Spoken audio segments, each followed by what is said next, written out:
Hi മക്കളെ, അപ്പോൾ നമ്മൾ കഴിഞ്ഞ ദിവസം പറഞ്ഞിട്ടുള്ള ഒരു കാര്യമാണ്. നമ്മൾ ഷോർട്സ് ആയിട്ടൊക്കെ ചെയ്തിട്ടുണ്ടായിരുന്നു. അപ്പോൾ എത്ര കുട്ടികൾ അത് കണ്ടിട്ടുണ്ടെന്ന് അറിയില്ല. ഇനി പറയാത്ത കുട്ടികളുണ്ടെങ്കിൽ ശ്രദ്ധിക്കുക.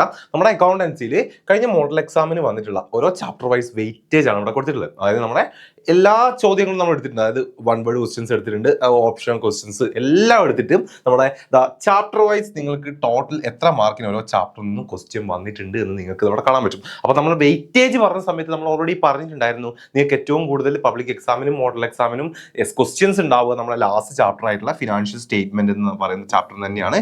അത് അതുപോലെ തന്നെ 16 മാർക്കിന് നമുക്ക് ആ ചാപ്റ്ററിൽ നിന്നും ക്വസ്റ്റ്യൻസ് വന്നിട്ടുണ്ട്.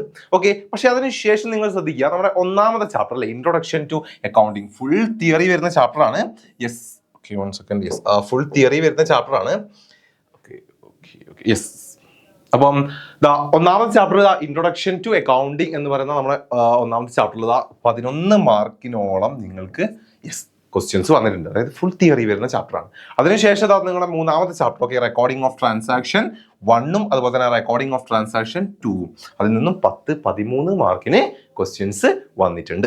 ഓക്കെ, അപ്പോൾ നിങ്ങൾ നോക്കിയേ, ഈ 3 ചാപ്റ്ററുകൾക്ക് ഏകദേശം സെയിം ആണ് അല്ലെ. ഒരു 2 മാർക്ക്, 1 മാർക്കിന്റെ വ്യത്യാസത്തിലാണ് എന്ത് വരുന്നത്, മാർക്ക് പോകുന്നത്. ഓക്കെ, അതിനുശേഷം നോക്കി നമ്മൾ 5ാമത്തെ ചാപ്റ്റർ, അതുപോലെ തന്നെ 6ാമത്തെ ചാപ്റ്റർ, 7ാമത്തെ ചാപ്റ്റർ, ഇത് 3 നോക്കി 7 മാർക്ക് 8 മാർക്ക് റേഞ്ചിൽ വന്നിട്ടാണ്. അതും സെയിം ആണ് അല്ലെ. അപ്പം ഈ ഏറ്റവും കൂടുതൽ മാർക്ക് ഉള്ള ആ ഒരു ചാപ്റ്റർ ഒഴിച്ച് മറ്റെല്ലാ ചാപ്റ്ററുകളും നമ്മുടെ മെജോറിറ്റി ചാപ്റ്ററുകൾ എന്താണ്, ഈക്വൽ ഇമ്പോർട്ടൻസ് നമ്മുടെ ക്വസ്റ്റ്യൻ പേപ്പറിൽ ഉണ്ട്.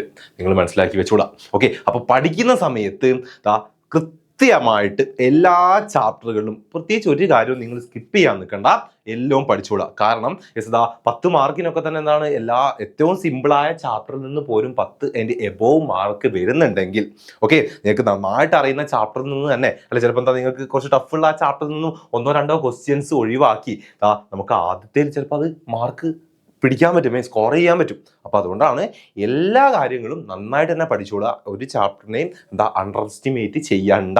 ഓക്കെ, അതായത് ഇവിടെ തന്നെ നോക്കിയോ, നമ്മളതാ നന്നായിട്ട് പ്രോബ്ലം ചെയ്യാനുള്ള, അതായത് ഇക്വേഷൻസ് വരുന്ന, ജേർണൽ എൻട്രി എഴുതുന്ന, ഓക്കെ, ലെഡ്ജർ പ്രിപ്പയർ ചെയ്യുന്ന ഈ ഒരു ചാപ്റ്ററിനേക്കാൾ നമ്മൾ ഫുൾ തിയറി വരുന്ന, വെറും തിയറി മാത്രം ചോദിക്കുന്ന ചാപ്റ്ററിൽ ക്വസ്റ്റ്യൻസ് ആണ്.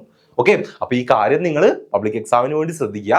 എല്ലാത്തിനും അതിൻ്റെതായിട്ടുള്ള ഇമ്പോർട്ടൻസ് ഉണ്ട് ചാപ്റ്റർ വൈസ്. അപ്പൊ എല്ലാം വൃത്തിക്ക് പഠിച്ചോളാം. ഒരു കാര്യവും സ്കിപ്പ് ചെയ്യാനൊന്നും നിൽക്കണ്ട. അറിയാത്ത കാര്യങ്ങൾ അത് പോട്ടെ, കുഴപ്പമില്ല എന്നുള്ള രീതിയിൽ സ്കിപ്പ് ചെയ്യാനൊക്കെ വെയിറ്റ് ചെയ്ത് നിൽക്കുന്ന ആളുകൾ, അങ്ങനെയൊക്കെ പ്ലാൻ ചെയ്യുന്ന ആളുകൾ ഉണ്ടാവും. അതൊന്നും ചെയ്യാൻ നിൽക്കണ്ട. ഓക്കെ, നന്നായിട്ട് തന്നെ പഠിക്കുക. എല്ലാ ചാപ്റ്ററിനും അതിൻ്റെതായ ഇമ്പോർട്ടൻസ് ക്വസ്റ്റ്യൻ പേപ്പറിൽ നമുക്ക് കാണാൻ പറ്റുന്നുണ്ട്. ഇതേ മോഡൽ തന്നെയാണ് നിങ്ങൾക്ക് പബ്ലിക് എക്സാം വരിക. ഓക്കെ, അപ്പം അടിപൊളിയായിട്ട് പഠിക്കുക. ഈ കാര്യം മനസ്സിൽ വെക്കുക, അക്കൗണ്ടൻസി പഠിക്കുമ്പോഴും പ്ലാൻ ചെയ്യുമ്പോഴും. Okay, by.